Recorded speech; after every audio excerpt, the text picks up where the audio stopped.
Hey guys, if you're switching banks, updating your financial security, or just want to clear out an old checking accounts from Cash App profile, you're in the right place.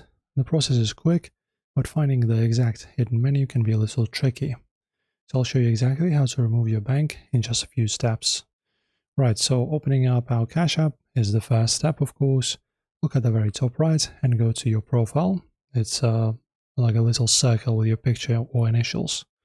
Once your profile dashboard slides open, scroll down through the account options until you see a tab called Linked Banks. So go ahead and tap that.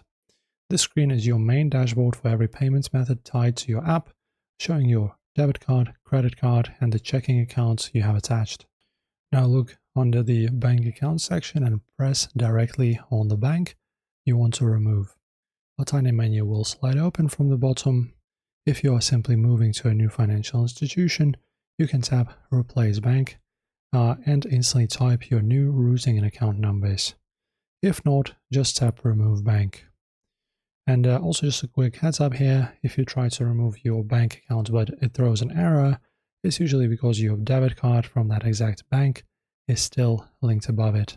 So Cash App requires you to delete or replace the associated debit card first, before it allows you to cleanly strip away the underlying bank account. Just know that. And that's all there is to it. Guys, enjoy as always, and don't forget to subscribe.